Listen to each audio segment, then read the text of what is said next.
my name is Oishi Mandal. I have cleared UPSC CSC 2023 and my All India rank is 399. तो पहले I would like to thank UPSC time that उन्होंने मुझे ये platform provide किया so that I can interact with aspirants. And next is that हमारा interaction जो होगा and whatever I speak ये बाइलिंगुअल होगा. So feel free to ask your questions. First मैं अपने तरफ से अपनी जर्नी के बारे में बताऊंगी, अपने स्ट्रैटेजीज़ के बारे में बताऊंगी.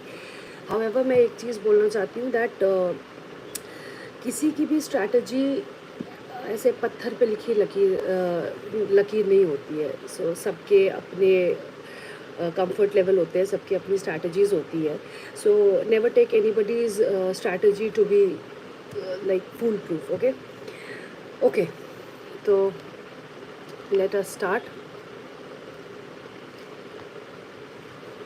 सो मेरा basically I would be saying it in like question answer form. ठीक है, तो पहले मैं अपनी जर्नी के बारे में कुछ डिस्कस करूँगी कि how did I come to this field and UPSC क्यों एंड ऑल. ओके, सो मेरी जर्नी ना 2 पार्ट में डिवाइडेड है. फर्स्ट वाज जिसमें मुझे इम्पोज किया गया that yes I am sure बहुत सारे ऐसे स्टूडेंट्स होंगे जिनके पेरेंट्स का सपना होगा कि UPSC आपको करना है and all. So same was with me. My father wanted कि मैं IAS के लिए प्रिपरेशन करूँ एंड दैट्स वाई मैं अपने ग्रेजुएशन के बाद एक बार दिल्ली आई सो दैट मैं देख सकूँ एंड जान सकूँ कि यहाँ पे कैसे क्या प्रिपरेशन करना है. हाउएवर क्योंकि वो पापा की तरफ से आया था तो मन तो लगा नहीं मेरा. So I just return back and उसके बाद फिर मैंने अपने तरफ से छोटी मोटी नौकरियाँ इन्वॉल्व किया. It was in 2021, mid 2021 I would से, जब आई रियलाइज दैट कि मुझे खुद से करना चाहिए. And that is when I again came back to Delhi. I came back to Delhi and उसके पहले मेरा, वैसे पहले मैं ये बता दूँ, ये मेरा 4th अटैम्प्ट था और इसके जो पहले 3 अटैम्प्ट्स थे उसमें मैंने प्रीलिम्स भी नहीं निकाल पाई थी मैं. उसके बाद फिर मैंने ऑप्शनल भी चेंज किया. सो बेसिकली बहुत अप्स एंड डाउन्स रहे हैं मेरी जर्नी में. सो फर्स्ट मैं बताऊँ कि मेरे जो पहले 2 अटैम्प्ट्स थे उसमें मैंने ऑप्शनल इंजीनियरिंग सब्जेक्ट लिया था. रीज़न बीइंग कि मुझे लगता था कि मे बी मैंने पढ़ा हुआ है so I will be comfortable and all. However मेरे साथ ये हुआ कि I could not manage the time. Engineering subject एक तरफ, it already has a vast syllabus, उसके बाद GS की प्रिपरेशन. सो बेसिकली मेरे से मैनेज नहीं हुआ. I asked one of my friend कि क्या करना चाहिए, ऑप्शनल चेंज करना चाहिए नहीं. आई एम श्योर बहुत सारे ऐसे लोग होंगे who are stuck with their optional, but वो सोचते होंगे कि ऑप्शनल चेंज करना बहुत बड़ा रिस्क है. बट आई वुड से कि अगर आपको ऑप्शनल में दिक्कत आ रही है तो you should think of changing it. And it was in 2021 कि मैंने सोचा that I would be changing my optional. अब नेक्स्ट क्वेश्चन आता है दैट कौन सा ऑप्शनल लेना है, because there are so many optionals. So उसमें मैंने 3 चीज़ें दिमाग में रखी. फर्स्ट वॉज कि किस ऑप्शनल में मुझे थोड़ा सा भी हो तो इंटरेस्ट आ रहा है. सेकेंड वॉज जिसके मटेरियल्स अवेलेबल हो. एंड थर्ड इज़ किस ऑप्शनल में मुझे ओवरलैपिंग चीज़ें मिल रही हैं. सी रीज़न बीइंग दैट कि हमें ना ये एग्ज़ाम क्लियर करना होता है, हमें इसमें PhD नहीं करनी है. So we have to find the best route possible जो हमें जल्दी से जल्दी अपने लाइक मंजिल तक पहुंचा दे. And that should be everybody's approach I think. So then after thinking I thought of political science and international relation. I came to Delhi. उसके पहले मैंने सोचा था कि हाँ मैं PSIR से ही करूँगी. एंड यहाँ पे मैंने I would like to say one thing more that मैंने GS की कोचिंग नहीं ली थी. हाउएवर मैंने पॉलिटिकल साइंस की कोचिंग ली थी. तो that help me a lot because मेरे लिए वो सब्जेक्ट बहुत नया था. So I felt that if I can afford so I would be going for political science and international relation की coaching. I did it from Shubhra Ranjan ma'am's coaching and it took मी मतलब उस course को ख़त्म होने में अप्रॉक्सीमेटली 8 months लगे. सो उस time का prelims I could not clear and then came 2022 का प्रीलिम्स. ओके, तो अब हम बेसिक से स्टार्ट करते हैं. ठीक है, फर्स्ट इज़ कि प्रिपरेशन कैसे करें. GS1 है, CSAT है, how to prepare. See CSAT के लिए मेरा बैकग्राउंड इंजीनियरिंग था, तो मुझे थोड़ा सा फ़ायदा हुआ, आई वुड नॉट लाई। इसलिए मैंने ज़्यादा प्रिपरेशन सीसैट के लिए नहीं किया था। हाउएवर सीसैट के लिए मैंने टेस्ट्स बहुत दिए थे। मैं हर वीक में एक सीसैट का टेस्ट देती थी, सो दैट मैं टाइम मैनेज कर सकूँ, बिकॉज 2023 का prelims, even I struggled with CSAT, जबकि इसके पहले मुझे सीसैट ईजीली बनते थे। सो वहाँ पे व्हाट आई नोटिस्ड वाज कि क्वेश्चंस बन रहे थे, बट मेरा टाइम मैनेजमेंट गड़बड़ था। सो अगर मुझसे पूछा जाए कि सीसैट के लिए करना क्या चाहिए, फर्स्ट आई वुड से कि टेस्ट देना चाहिए, बिकॉज अनटिल एंड अनलेस हम लोग के एप्टीट्यूड में ही हो that we solve the question, जब हम वहाँ पे जाए and we have to solve it here. आपने नंबर सिस्टम पढ़ लिया, आपने परम्यूटेशन कॉम्बिनेशन पढ़ लिया, आपने 100 फार्मूलेज रट लिए, बट जब एप्लीकेशन पे आता है तो हम थोड़ा सा पीछे हो जाते हैं। रीज़न बीइंग दैट कि जब हम फार्मूलेज बहुत पढ़ लेते हैं तो क्या होता है कि हम जब कोई क्वेश्चन देखते हैं ना, हम सोचने लगते हैं कि अच्छा इसमें कौन सा फॉर्मूला लगेगा, but that approach should not be there. वहाँ पे जब हम ये सोचने लगे सीसैट के क्वेश्चन में कि कौन सा फॉर्मूला लगेगा, we kill time, I would say कि वहाँ पे हमारा टाइम चला जाता है।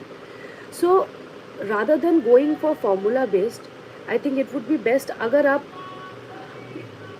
उसको बिना फॉर्मूला के सॉल्व करने की कोशिश करें।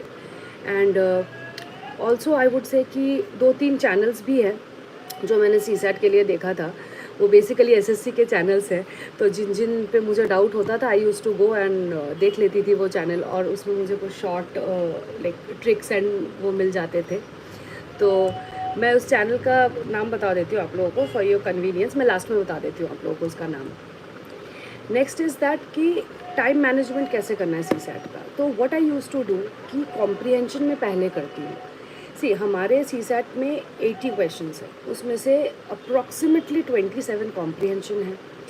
तो होता क्या है कि कॉम्प्रिहेंशन आई हैव सीन कि अगर हम लोग स्टार्टिंग में हमने कॉम्प्रिहेंशन कर लिया, it would take around 45 to 50 minutes comprehension complete करने में। एंड आफ्टर दैट जो हमारे पास टाइम बच जाता है, we can spend it on maths. उससे दो चीज़ें होंगी। फर्स्ट, आप प्रेशर में नहीं आएंगे कि आपने कोई अभी तक आपने OMR भरा भी नहीं है, आपके 27 और 25 to 27 क्वेश्चंस आपने ऑलरेडी भर दिया होगा। सेकेंड इज़ दैट कि मैथ्स जो होता है ना, वो थोड़ा टाइम कंज्यूमिंग होता है, एंड यू काइंड ऑफ जब आप सॉल्व करते हो ना, आप टाइम का आप ट्रैक नहीं रख पाते हो। You are just solving one question, थोड़ा देर बाद यू विल बी सीइंग कि हाँ 15 मिनट हो गया। सो उससे क्या होता है कि यहाँ पे हमने मैथ्स भी सॉल्व नहीं किया, और कॉम्प्रिहेंशन जो सॉल्व हो सकता था हमने वो भी नहीं करा। सो मेरी स्ट्रैटेजी थी कि I would first solve comprehension, जब वो कंप्लीट हो जाए then I move on to maths, so that मैं आराम से मैथ्स सॉल्व कर सकूँ। ओके गाइज, मैं ना लास्ट में क्वेश्चंस आप लोगों के लेती हूँ, if you have no problem, ठीक है। अब आता है जीएस। जीएस के लिए मैंने क्या किया, फर्स्ट जितने भी बेसिक बुक्स हैं, आई एम श्योर कि एस्पिरेंट्स को बेसिक बुक्स के बारे में पता है, फिर भी I would like to share कि मैंने कौन कौन सी बेसिक बुक्स पढ़ी, ठीक है। पॉलिटी के लिए लक्ष्मीकांत, और मैं जो भी बेसिक बुक बोल रही हूँ, ऑलवेज रिमेंबर कि इनके साथ मैंने करंट अफेयर्स को भी इंक्लूड किया हुआ है, that basic books red with current affairs, ये दोनों मिलके मैं टोटल एक क्या बोलूँ, it is a part of the preparation कि आप बेसिक भी पढ़ रहे हो, उसके साथ साथ आप साथ में उसके करंट्स भी देख रहे हो। सो फर्स्ट इज़ पॉलिटी के लिए I preferred Laxmikanth. Second is economics, उसके लिए मैंने मृणाल सर के नोट्स पढ़े, मैंने उनकी क्लास नहीं ली थी, मैंने उनके नोट्स ही पढ़े थे। थर्ड इज़ हिस्ट्री में when we talk about ancient and medieval, so मुझे पर्सनली बहुत डिफ़िकल्ट लगता था, वो मुझे याद भी नहीं होते थे। सो उसमें मैं करती थी कि आई यूज़ टू रीड NCERT जब भी मुझे टाइम मिलता था, like a story book. And जब प्रीलिम्स बहुत पास था ना, आई यूज़ टू सॉल्व PYQs, और PYQs में एक बार सॉल्व करने के बाद मैं 3-4 बार उसको रिवाइज़ करती थी, सो दैट एटलीस्ट अगर वहाँ से आए तो I do not miss on it. And I would say कि एंशियंट और मीडिएवल में आपको ना इस प्रिपरेशन में उतना ही टाइम देना होता है जितना उसका आपको लाइक जितने क्वेश्चंस प्रोबेबल है। किसी भी सब्जेक्ट में बहुत ज़्यादा टाइम दे देना और किसी में बिल्कुल भी टाइम नहीं देना, ये it can be counter productive. So there should be a balance. Next is modern के लिए स्पेक्ट्रम एवरीबडी नोज़, और मैंने स्पेक्ट्रम फर्स्ट रीडिंग मैंने जब की थी तो मैंने हाईलाइट कर दिया था कि कौन कौन सी इंपॉर्टेंट चीज़ें हैं, so that it is itself काफ़ी मोटी बुक है, तो इसलिए मैंने हाईलाइट करके रख दिया था। And second reading third reading में मैंने बस वो हाईलाइट्स जो थे वो मैं पढ़ लेती थी। अदर देन दैट मेरे पास एक उड़ान की ओनली आईएएस की एक पतली सी मॉडर्न हिस्ट्री की रिवीजन काइंड ऑफ मॉड्यूल थी, तो अगर आपने स्पेक्ट्रम कंप्लीट किया है तो उससे आप रिवाइज कर सकते हैं easily. What I use to do कि मैं उसको रखती थी उड़ान को, और स्पेक्ट्रम में या फिर टेस्ट सीरीज़ अगर मैं कुछ दे रही हूँ उसमें अगर मुझे कुछ नया मिल गया जो कि उस बुक में नहीं है तो I use to write it down. तो क्या होता था, वो जो एक पतली सी बुक है ना वो बहुत एक होलसम सी बन जाती थी। एंड प्लस आपको ऑब्वियसली आपको प्रीलिम्स के पहले यू वुड वांट कि आप सारे हर चीज़ रिवाइज करो, तो रिवीजन के लिए आसान होता है वो। Third is geography. Geography is 11th-12th की एनसीईआरटी मैंने की थी जोग्राफ़ी के लिए। हाउएवर कुछ कुछ टर्म्स होते थे जोग्राफ़ी में जो जिसके बारे में मुझे क्लैरिटी नहीं मिल पाती थी, जैसे कि ओशनोग्राफी हो गया, एल नीनो, ला नीना, ठीक है, आईओडी हो गए। ये जो टर्म्स है जिनके बारे में मुझे एनसीईआरटी में उतने डिटेल्स में नहीं मिलता था, I use to refer to पीएमएफआईएस का जोग्राफ़ी का एक बुक आता है, you can go for the book, और आपको ऑनलाइन भी मिल जाएगा एनी विच वे। तो मैं बस वो जो स्पेसिफिक टर्म्स है मैं उनको उसमें से देख लेती थी, उसका फॉर्मेशन का प्रोसेस, कहाँ पे हाई प्रेशर है, कहाँ पे लो प्रेशर है, एंड एवरीथिंग, ये मैं वहाँ से देख लिया करती थी। And I use to make short notes. मेरे पास ना ऐसे आई यूज़ टू लाइक A4 को ना मैं हाफ़ कर दिया करती थी, और उसमें ना एकदम बहुत छोटे छोटे नोट्स लिखती थी पॉइंटर्स के फॉर्म में ज्योग्राफी में। जैसे कि एल नीनो में I use to make a diagram, और कहाँ हाई प्रेशर है, कहाँ लो प्रेशर है, कौन सा ओशन है, एंड एवरीथिंग, वो मैं ना छोटे छोटे लिख के रख देती थी। और हर चैप्टर का ऐसा छोटा छोटा मैंने 4-5 पेज का नोट बनाया हुआ था। उससे क्या होता है, अगेन आई वुड से, कि आप कितना पढ़ते हो उससे भी इम्पॉर्टेंट है कि आप कितना रिवाइज करते हो। प्रीलिम्स में जाने से पहले आपका रिवीजन हो रहा है कि नहीं, क्योंकि लास्ट मोमेंट में क्या होता है कि आपको रहता है कि ओके अभी मैं जस्ट 2-3 घंटे में निकलने वाली हूँ या निकलने वाला हूँ, एंड मुझे देखना है कि सारा चीज़ है कि नहीं। आपके पास ये छोटे छोटे हैंड बुकलेट्स होंगे ना, तो आप जल्दी से उसको देख सकते हो, तो आप ना इटसेल्फ थोड़े कॉन्फिडेंट फील करोगे। Next is environment.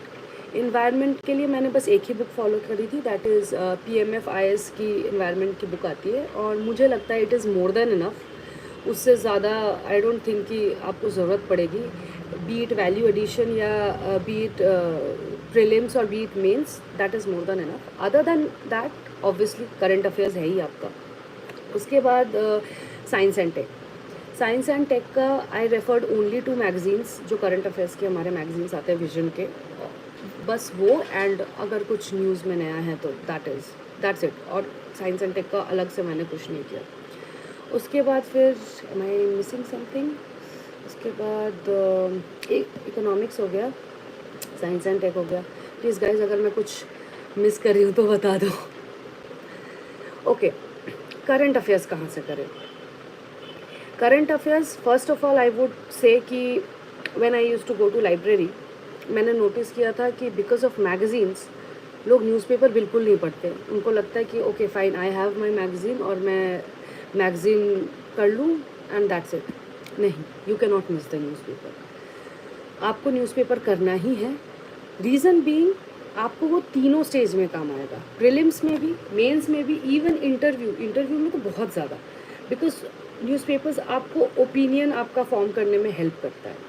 Okay, newspaper मैंने कौन सा करा था? पहले मैंने newspaper first I refer to the Hindu, but Hindu मुझे थोड़ा सा एक टाइम के बाद मुझे उतना रेलिवेंट नहीं लगा, so I shifted to Indian express. Any which way कोई भी न्यूज़पेपर अच्छा है, बट मैंने इंडियन एक्सप्रेस में क्यों शिफ्ट किया था, late me explain. Indian express में 3 पेजेस होते हैं, 3-4 पेजेस, एंड मुझे लगता है कि हमारे प्रिपरेशन के लिए वो बहुत इंपॉर्टेंट है। First is the explained page, जिसमें करंट में जो चीज़ें उसको अच्छे से एक्सप्लेन किया जा रहा है। Second is the ideas page, and third is one special page जो वो करते हैं, दैट इज़ यूपीएससी स्पेशल। तो ये 3 पेजेस बहुत इंपॉर्टेंट होते हैं उसके, मतलब मैंने तो वो थॉरली किया था। एंड बहुत सारे स्टूडेंट्स मुझसे पूछते हैं कि हमें उसका नोट्स बनाना है कि नहीं। सी, न्यूज़पेपर का note banana is a huge task. आप न्यूज़पेपर पढ़ रहे हो, उसमें आपको 2 आवर्स लग रहे हैं, उसके बाद फिर आप उसका नोट्स बनाओगे। तो अगर आप ऐसे करोगे तो तब तो फिर 3-4 घंटे आपके उसी में चले जाएँगे, एंड उतने घंटे नहीं लगाने होते हैं। So what I use to do was कि मेरे पास एक छोटी डायरी रहती थी। जभी भी ऐसा कुछ न्यूज़पेपर में मुझे कोई ऐसा इंटरेस्टिंग चीज़ दिखा या कोई डेटाज़ दिखे किसी चीज़ के रिलेटेड, जैसे कि बहुत बार आपके ओपिनियन सेक्शन में या एडिटोरियल्स में भी जो बड़े-बड़े एडिटोरियल्स आते हैं, उसमें बहुत सारे डेटाज़ रहते हैं। I use to write those datas. या फिर अगर कभी जीएलओएफ के बारे में कुछ दिन पहले जीएलओएफ के बारे में आया था, गोल्डीन के बारे में आया था, तो I use to write those keywords in a diary, और उसके साइड में I use to just mention a line,